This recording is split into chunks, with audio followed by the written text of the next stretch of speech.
ఇప్పుడు మనం arithmetic instructions of 8086 నేర్చుకుందాం. దీనిలో జనరల్గా మనకి ఇంక్లూడ్ అయ్యే ఇన్స్ట్రక్షన్స్ ఏంటనంటే, ఒకటి ఎడిషన్కి సంబంధించిన ఇన్స్ట్రక్షన్ వస్తుంది, సెకండ్ సబ్ట్రాక్షన్కి సంబంధించినటువంటి ఇన్స్ట్రక్షన్ ఒకటి వస్తుంది, తర్వాత కంపారిజన్ అనే ఒక ఇన్స్ట్రక్షన్ మనం మాట్లాడుకుంటాం, మల్టిప్లికేషన్ అండ్ డివిజన్ ఇవి కూడా చాలా ఇంపార్టెంట్ ఇన్స్ట్రక్షన్స్ 8086లో. నెక్స్ట్ ఫైనల్గా బీసీడీ అంటే బైనరీ కోడెడ్ డెసిమల్ నుంచి యాస్కీ ఆపరేషన్స్కి ఎట్లాగా కన్వర్ట్ చేస్తాము ఏంటి దానికి సంబంధించినటువంటి అర్థమెటిక్ ఇన్స్ట్రక్షన్స్. సో ఇవి మనకి అర్థమెటిక్ ఇన్స్ట్రక్షన్స్లోకి వస్తాయి. ఇప్పుడు ఒక్కొక్కటి నేర్చుకుందాం. దీంట్లో భాగంగా ఫస్ట్ ఇన్స్ట్రక్షన్ ఎడిషన్ అనే ఒక ఇన్స్ట్రక్షన్ గురించి మాట్లాడుకుందాం. ఎడిషన్లో ఏమేమి రకాల ఇన్స్ట్రక్షన్స్ ఉంటాయి అంటే, యాడ్ అనే ఒక న్యూమానిక్ అంటే ఎడిషన్, అలాగే యాడ్ విత్ క్యారీ అని ఒక ఇన్స్ట్రక్షన్, అలాగే ఇంక్రిమెంట్ ఆల్రెడీ 0 ఉంటే 1, 1 ఉంటే 2 అట్లా ఇంక్రిమెంట్ అవ్వడానికి ఇన్స్ట్రక్షన్స్ ఉంటాయి. సో ఒకటి ఎడిషన్, ఇది addition with carry, add with carry and it is increment. The syntax of the addition instruction will be like this. Syntax ఎలా ఉంటుందని అంటే, ఈ యొక్క ఇన్స్ట్రక్షన్కి add destination comma source. Example ఏంటంటే యాడ్ ఏఎక్స్ కామా బిఎక్స్ అనొచ్చు. అంటే దీని అర్థం ఏంటంటే, BX will be added with the AX and the result will be stored in to the AX. Okay, AX plus BX result will be stored in to the AX. So in the same way instruction ఇంకో విధంగా కూడా ఎలా చెప్పచ్చు అని అంటే, ఇది register to register, అవునా, ఇది రిజిస్టర్, ఇది రిజిస్టర్. దీన్ని మనం ఈ విధంగా కూడా చెప్పచ్చు, యాడ్ ఏఎక్స్ కామా 0050H. అంటే ఏఎక్స్లో ఏదో ఉంది, 50H ఆల్రెడీ ఈ కాన్స్టెంట్ వాల్యూ ఇచ్చాను, it is a constant. So AX plus 50 అవుతుంది, ఆన్సర్ ఏఎక్స్లో స్టోర్ అవుతుంది. AX is result. ఇక్కడ కూడా అంతే, ఏఎక్స్ అనేది రిజల్ట్. ఓకే, ఇట్లాగా కాన్స్టెంట్ వాల్యూ రిజిస్టర్కి లింక్ పెట్టాం. అట్లా ఇంకొక టైప్లో కూడా పెట్టచ్చు, add AX comma with in the bracket of 0050. So ఇలా పెట్టినప్పుడు ఏమవుతుందని అంటే, మనం డేటా సెగ్మెంట్ని తీసుకుంటాం, ఇంటూ 10Hని చేస్తాం, ఆ తర్వాత వచ్చిన వాల్యూ బేస్ అడ్రస్ అంటాం, ఎఫెక్టివ్ అడ్రస్ ఏమో 50H. ఇది ఏదో సమ్ 20,000 అనుకోండి, 2000 ఇంటూ 10 చేస్తే 20,000. So 20,000 50H. సో ఇట్లాగా మెమరీ లొకేషన్ మనం ఐడెంటిఫై చేస్తాం. ఈ మెమరీ లొకేషన్ 20,050 ఇక్కడ ఎక్కడో ఉంటుంది అనుకుందాం. ఈ 20,050లో A32 ఉందనుకున్నాం, అది ఏఎక్స్తో యాడ్ అవుతుంది. ఏఎక్స్లో ఆల్రెడీ A50 ఉందనుకున్నాం, 50 ప్లస్ 32 అవుతుంది, ఆన్సర్ 82 ఏఎక్స్లోనే స్టోర్ అవుతుంది. Okay, so AX is equals to 82 after adding. ఇదేమో మెమరీ లొకేషన్, అట్లాగే ఇదేమో register. So register to memory, memory to register మనం మాట్లాడుకుందాం. సేమ్ ఉల్టా, add with in the bracket of 0050H comma AX. Okay, దీంట్లో 32 ఉంది ఈ మెమరీ లొకేషన్లో, మనం ఆల్రెడీ ఇప్పుడే మాట్లాడుకున్నాం. ఏఎక్స్లో 50 ఉంది, 50 ప్లస్ 32 ఆన్సర్ 32. సో ఈ వాల్యూ 82 ఇందులోనే స్టోర్ అవుతుంది. సో ఏఎక్స్ వాల్యూ 32తో యాడ్ అవుతుంది, రిజల్ట్ కూడా ఇక్కడ స్టోర్ అవుతుంది. ఓకే, సో ఇది AX plus 32 equals to 82 is the answer if AX is 50. Okay, so ఇలా రాసాం. ఇప్పుడు ఇంకొక విధంగా కూడా రాయొచ్చు, add AX comma with in the bracket of BX ఇలా రాయొచ్చు. అప్పుడు డేటా సెగ్మెంట్ ఇది 2000 అనుకున్నాం అనుకో, 2000 ఇంటూ 10 20,000 అవుతుంది, ఇది బేస్ అడ్రస్ అవుతుంది. బిఎక్స్ అనేది ఆఫ్సెట్, సో ఈ ఆఫ్సెట్ వాల్యూ 50 అనుకుందండి ఎఫెక్టివ్ అడ్రస్. బిఎక్స్ అనేది ఎఫెక్టివ్ అడ్రస్, ఆఫ్సెట్ 50 అనుకోండి, 20,050 మెమరీ లొకేషన్ అవుతుంది. ఈ మెమరీ లొకేషన్లో 82 ఉందనుకోండి ఇన్ దిస్ కేసు, అప్పుడు ఇది ఏఎక్స్లోకి వెళ్తుంది. ఓకే, ఈ విధంగా రాయొచ్చు. దీన్నే ఈ విధంగా కూడా రాయొచ్చు, with in the bracket of BX comma AX ఇలా రాయొచ్చు. సో ఇవన్నీ కూడా మనకి ఎడిషన్ ఎగ్జాంపుల్స్. మీరు డేటా సెగ్మెంట్ని తీసుకుంటే ఆఫ్సెట్ కింద బిఎక్స్ ఇలా రాయొచ్చు, లేదా ఎస్ఏ రాయొచ్చు. అదే ఎక్స్ట్రా సెగ్మెంట్ని తీసుకున్నారనుకోండి డిఏని రాయాలి. ఓకే, అలాగే స్టాక్ సెగ్మెంట్ని తీసుకున్నారనుకోండి ఎస్పీని కానీ బీపీని కానీ రాయాలి. ఇది ఇంతకుముందు కూడా మనం నేర్చుకున్నాం. నెక్స్ట్ ఇన్స్ట్రక్షన్ ఏంటంటే ఇంక్రిమెంట్. ఇప్పుడు సపోజ్ దీని యొక్క సింటాక్స్ ఎలా ఉంటుందంటే, syntax increment BX or increment SI or increment DI or increment AX, any registers, any general purpose registers కానీ పాయింటర్ రిజిస్టర్స్ కానీ ఇండెక్స్ రిజిస్టర్స్ కానీ అలా ఏదైనా మీరు వాడచ్చు ఇంక్రిమెంట్ చేయడమే. సపోజ్ ఇంక్రిమెంట్ బిఎక్స్, ఈ బిఎక్స్ ఈజ్ ఈక్వల్స్ టు 50 ఉందనుకోండి, ఇంక్రిమెంట్ బిఎక్స్ వాడితే ఆన్సర్ 51 అవుతుందన్నమాట. సో ఈ విధంగా మనకి యూజ్ చేస్తాం బిఎక్స్, ఎస్ఐ, డిఐ అలాగా. అలాగే మీరు increment with in the bracket of BX అని పెట్టారనుకోండి, బిఎక్స్ అంటే డేటా సెగ్మెంట్ 2000 అనుకుంటే ఇంటూ 10H చేస్తే అది 20,000 హెచ్. బిఎక్స్ వాల్యూ 50 పెట్టుకుంటే 20,000 50H. సో 20,000 50Hలో వాల్యూ 32 ఉందనుకోండి, ఇంక్రిమెంట్ బిఎక్స్ అనగానే అది మెమరీ లొకేషన్ ఇంక్రిమెంట్ చేస్తుంది. 20,000 50Hది ఈ మెమరీ లొకేషన్, ఇది ఇప్పుడు మెమరీ లొకేషన్ ఇంక్రిమెంట్ చేస్తుంది. ఓకే, అప్పుడు ఇందులో ఏదో వాల్యూ ఉంటుంది, ఇంకా A23 ఏదైనా ఉందనుకోండి, ఆ వాల్యూ మనం యాక్సెస్ చేయొచ్చు. ఇంక్రిమెంట్ బిఎక్స్ అంటే increment the memory location. Next subtraction. Syntax of the subtraction will be like this: sub AX comma BX, sub AX comma BX ఇట్లా రాస్తారన్నమాట. అంటే దీన్ని సింటాక్స్ని కరెక్ట్గా మాట్లాడుకుంటే సింటాక్స్ ఏంటంటే సబ్ డెస్టినేషన్ కామా సోర్స్ ఇలా రాయాలి, destination comma source. Okay, so ఇప్పుడు ఏమేమి ఎగ్జాంపుల్స్ రాయొచ్చు అంటే examples sub AX comma BX అని రాయొచ్చు. ఇలా రాస్తే దాని అర్థం ఏంటి, ఇలా సెమీకాలన్ పెట్టారంటే కామెంట్స్ అనమాట. AX minus BX result will be stored in to the AX. Sub AX comma DX ఎలాగైనా రాసుకోవచ్చు, మీరు ఏ ఇన్స్ట్రక్షన్ అయినా వాడుకోవచ్చు. AX minus DX result AX. Okay, అలాగే subtract with borrow. So sub అనేది ఒక ఇన్స్ట్రక్షన్, సబ్ట్రాక్ట్ విత్ బారో ఇదేమో సబ్ట్రాక్షను. ఇది ఎస్బిబి అంటే సబ్ట్రాక్షన్ విత్ బారోని కూడా సబ్ట్రాక్ట్ చేయాలి. సపోజ్ 10 - 9 -1 అన్నాం అనుకో, సో బారోని కూడా సబ్ట్రాక్ట్ చేయాలన్నమాట. దాన్ని కూడా మీరు ఎట్లా రాయొచ్చు అంటే సబ్ట్రాక్ట్ ఏఎక్స్ కామా బిఎక్స్ లేదా సబ్ట్రాక్ట్ బిఎక్స్ కామా సిఎక్స్ లేదా ఏఎక్స్ కామా డిఎక్స్ ఎట్లాగైనా రాయొచ్చు. సబ్ట్రాక్ట్ విత్ బారోని కూడా సబ్ట్రాక్ట్ చేస్తాం. అలాగే థర్డ్ ఎగ్జాంపుల్ ఏంటంటే డిక్రిమెంట్ రిజిస్టర్ కానీ మెమరీ కానీ ఏదైనా రాస్తారు. Decrement register comma memory. So decrement అంటే డిక్రిమెంట్ ఏఎక్స్ అని రాశారనుకోండి, if AX is equals to 30 ఉందనుకోండి, డిక్రిమెంట్ ఏఎక్స్ అంటే డిక్రిమెంట్ అయిపోయిన తర్వాత ఏఎక్స్ వాల్యూ 29 అవుతుంది అనమాట. అలాగే డిక్రిమెంట్ బిఎక్స్ అని రాస్తాం. అలాగే decrement with in the bracket of BX అంటే మెమరీ లొకేషన్ డిక్రిమెంట్ అనమాట. అంటే ఇందాక మనం మాట్లాడుకున్నప్పుడు ఈ బిఎక్స్ ఇంటే with in the bracket of BX మనం ఇంతకుముందు మాట్లాడుకున్నాం 20,000 50H మెమరీ లొకేషన్ అన్నాం. సో 20,000 50H మెమరీ లొకేషన్లో A32 ఉందనుకుందాం. సో మెమరీ లొకేషన్ ఇక్కడ ఇంక్రిమెంట్, డేటా ఇంక్రిమెంట్ అవ్వదు, డేటా డిక్రిమెంట్ అవ్వదు, ఓన్లీ మెమరీ లొకేషన్ డిక్రిమెంట్ అవుతుంది. అంటే 20,049 అనేది నెక్స్ట్ మెమరీ లొకేషన్ అవుతుంది, నెక్స్ట్ డిక్రిమెంటెడ్ మెమరీ లొకేషన్ అవుతుంది అనమాట. ఇలాగ డిక్రిమెంట్ వాడచ్చు. నెక్స్ట్ ఇన్స్ట్రక్షన్ అంటే ఫోర్త్ వన్ నెగేట్. నెగేట్ అంటే 2's కాంప్లిమెంట్ ఫామ్ అనమాట. సపోజ్ నెగేట్ ఏఎల్ అని వాడారనుకోండి లేదా ఏఎక్స్ అని వాడారనుకోండి. Suppose AL is equals to 10100011 అని ఉందనుకోండి, దీన్ని ముందు 1's కాంప్లిమెంట్లోకి మార్చాలి. 1's కాంప్లిమెంట్ అంటే ఏంటి, 0s 1s కింద, 1s 0s కింద, 01 01 11 00. దీనికి ఇప్పుడు +1 యాడ్ చేయాలి ఎల్ఎస్బికి, అప్పుడు ఇది 2's కాంప్లిమెంట్ అవుతుంది. సో ఎల్ఎస్బికి 1 యాడ్ చేస్తే 01 01 11 01 అవుతుంది, 0 + 1 1 కాబట్టి. సో ఇది 2's complement form. 2's complement form ఎప్పుడు వాడతారంటే మనకి నెగిటివ్ వాల్యూస్ని రిప్రజెంట్ చేయాలంటే 2's కాంప్లిమెంట్లో రిప్రజెంట్ చేస్తారు. Negative values or signed values represented in 2's complement form.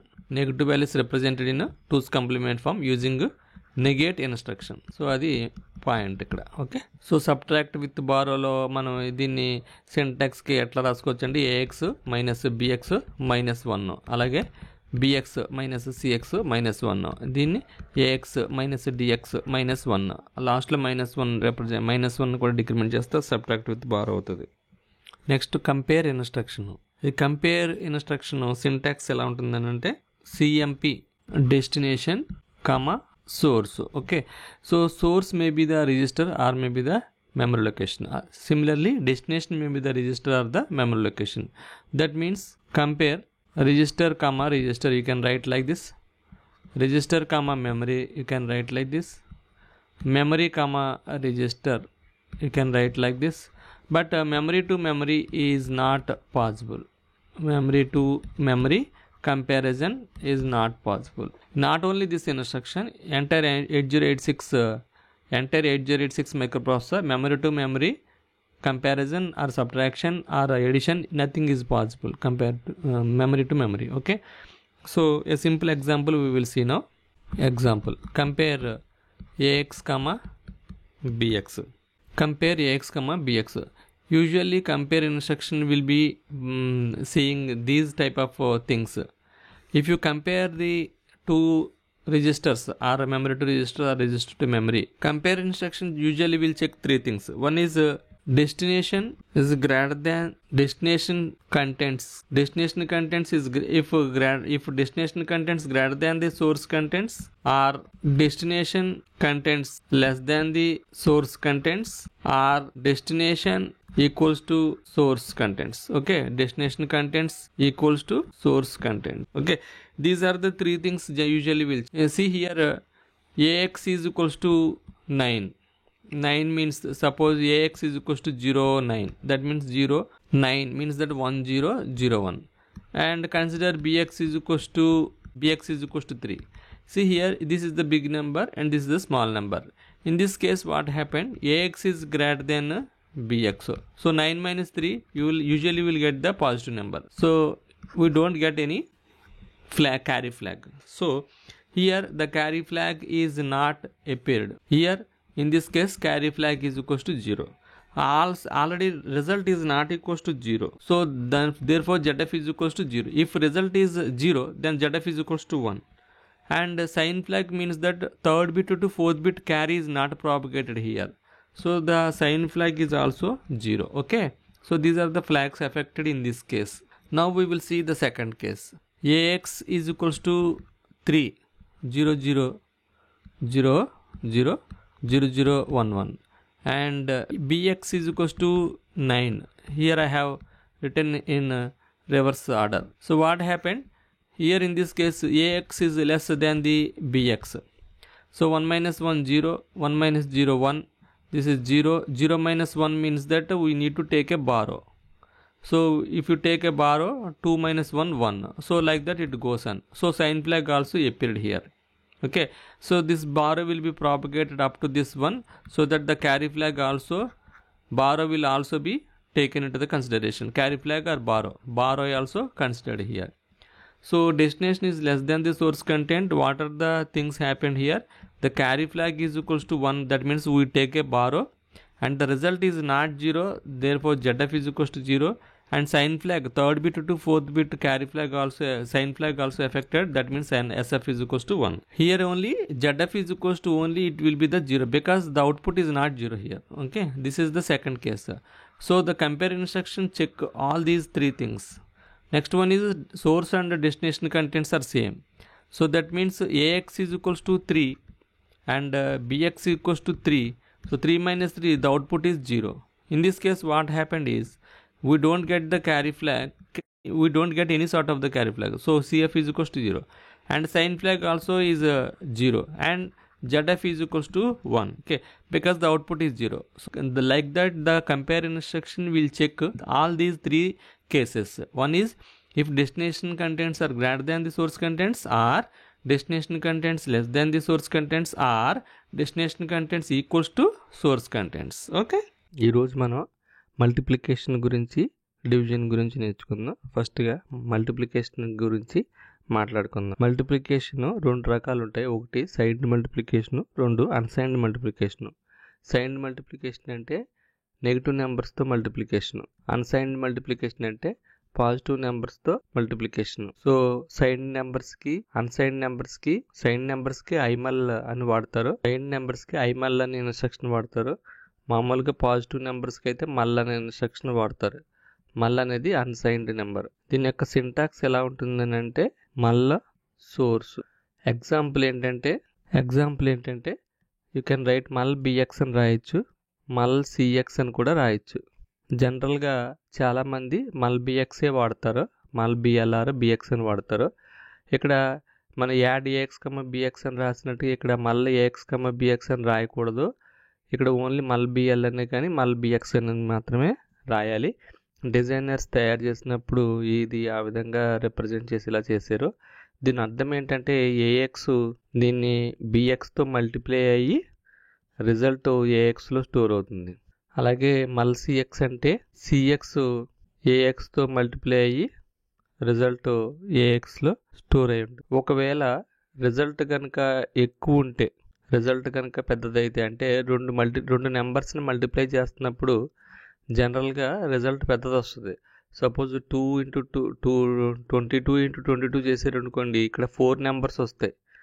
1 2 3 4 numbers వస్తాయి. అప్పుడు ఇది 2 నెంబర్స్తో మల్టిప్లికేషన్ కానీ 4 నెంబర్స్ బయటకు వచ్చాయి. కాబట్టి ఎప్పుడైతే రిజల్ట్ ఎక్కువ వస్తుందో ఆ రిజల్ట్ హయ్యర్ ఆర్డర్ బైట్ డిఎక్స్లో స్టోర్ అవుతుంది. Lower word or byte lower word ఏఎక్స్లో స్టోర్ అవుతుంది, హయ్యర్ వర్డ్ డిఎక్స్లో స్టోర్ అవుతుంది.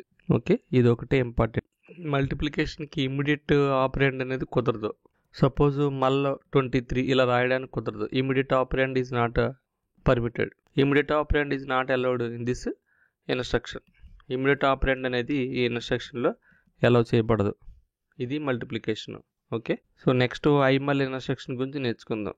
ఇది పాజిటివ్ నెంబర్స్కి. ఐమల్ ఇన్స్ట్రక్షన్ అంటే పాజిటివ్ నెంబర్స్కి నెగిటివ్ నెంబర్స్కి కూడా. It is for signed. దీని యొక్క సింటాక్స్ కూడా సేమ్. ఐమల్ సోర్స్ ఎగ్జాంపుల్ ఏంటంటే IMUL CX or IMUL BX whatever it is. దీని అర్థం కూడా same. CX multiplied with AX and the result will be stored in to the AX. Here also BX multiplied with AX result will be stored in to the AX. ఇది MUL instruction IMUL instruction both are same actually, but only ఇది signed ఆపరేషన్కి మాత్రమే ఉపయోగిస్తారు జనరల్గా. ఒక signed సోర్స్లో ఒక signed byte తీసుకున్నాం అంటే ఐమల్ బిఎల్ అని రాశారనుకోండి, ఇది సైన్డ్ బైట్ అనుకోండి. సైన్డ్ బైట్ అంటే సపోజ్ దీని వాల్యూ -2 అనుకోండి.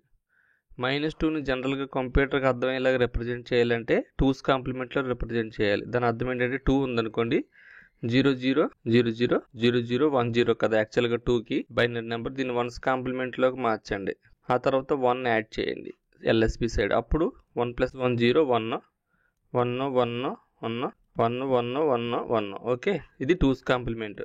సో దీని అర్థం ఏంటంటే ఎఫ్ 8 + 4 12 + 2 14. 14 అంటే A is 10, B is 11, C is 12, D is 13, is 14. So FE అన్నమాట.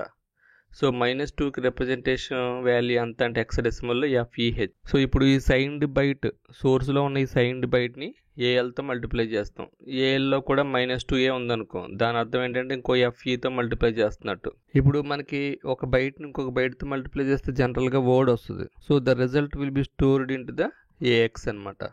లోవర్ బైట్ ఏమో ఏఎల్లో స్టోర్ అవుద్ది, హయ్యర్ బైట్ ఏమో ఏహెచ్లో స్టోర్ అవుతుంది. సిమిలర్లీ ఎఫ్ఈఎఫ్ఎఫ్ అనే ఒక నెంబర్ని ఎఫ్ఈఎఫ్ఎఫ్ అనే ఒక నెంబర్ని మల్టిప్లై చేసామనుకోండి, assume that it is a negative number, it is also a negative number. The result will be the 4 + 4 8 bits, 16 + 16 32 bits. కాబట్టి లోవర్ బైట్లో ఏఎక్స్ స్టోర్ అవుతుంది, హయ్యర్ బైట్లో డిఎక్స్ స్టోర్ అవుతుంది. Okay, this is the only difference. So IMUL instruction is used for signed numbers. That means -2 × -2 రాయొచ్చు, లేదా -2 × +2 చేయొచ్చు, లేదా +2 × -2 చేయొచ్చు. ఇట్లాగా మనకి ఐమల్ ఇన్స్ట్రక్షన్ యూజ్ చేయొచ్చు. ఒకవేళ అనుకోకుండా పాజిటివ్ నెంబర్స్ పెట్టినా అది ఆటోమేటిక్గా మల్ ఇన్స్ట్రక్షన్ లాగే పనిచేస్తుంది. Next division instruction. 2 నెంబర్స్ని మనకి డివైడ్ చేయడానికి డివిజన్ ఇన్స్ట్రక్షన్ వాడతాం. దీని యొక్క సింటాక్స్ ఎలాగుంటుందో చూడండి. Syntax div source.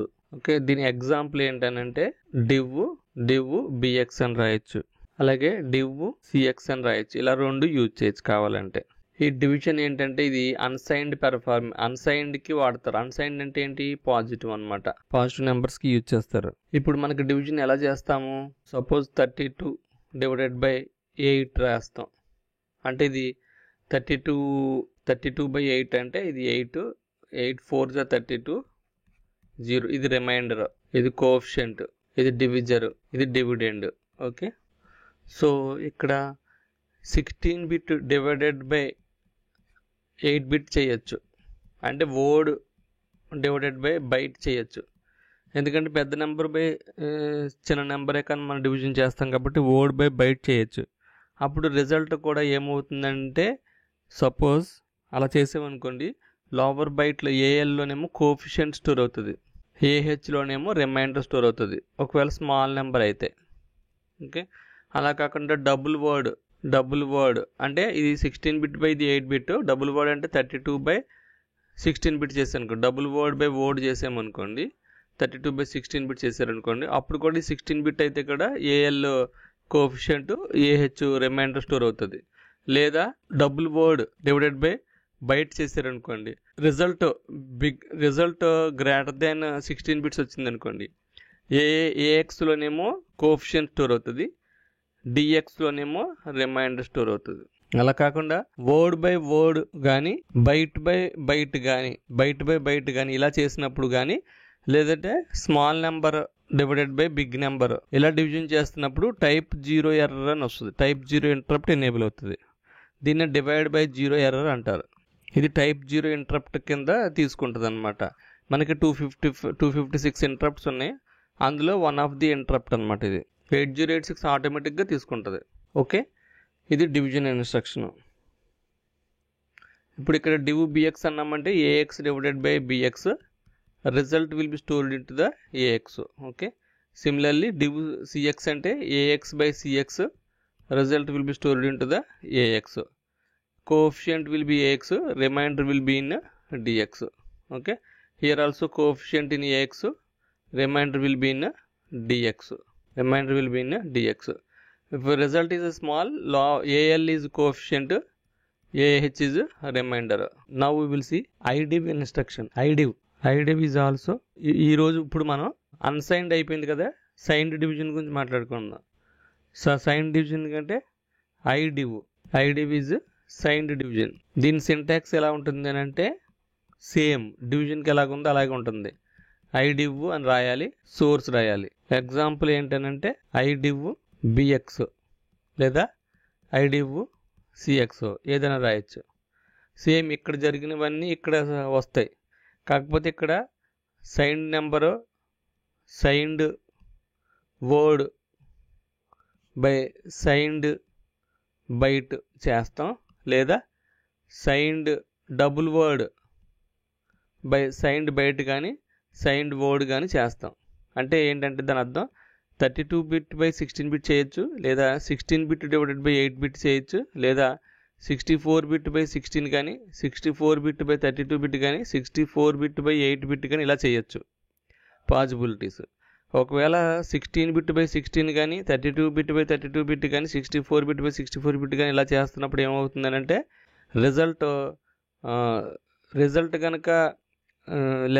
రిజల్ట్ కనుక తక్కువ అయితే కనుక టైప్ 0 ఎర్రర్ వస్తుంది. ఇంకా మరీ ముఖ్యంగా small number divided by big number చేస్తే ఏమవుతుందంటే టైప్ 0 ఎర్రర్ వస్తుంది. ఇక్కడ కూడా అదే వస్తుంది. ఓకేనా, సో ఇది ప్రాసెస్ idiv అంటే. సో మైనస్ నెంబర్స్తోనే డివిజన్ జరుగుతున్నాడు, అంటే -32 డివైడెడ్ బై -16 అన్నట్టు, లేదా -6 డివైడెడ్ బై -2 అన్నట్టు ఇట్లాగా. సో ఈ మైనస్ వాల్యూస్ని 2's కాంప్లిమెంట్లో రిప్రజెంట్ చేస్తాం. అంతకుమించి డిఫరెన్స్ ఏమీ లేదు idivకి. ఓకే.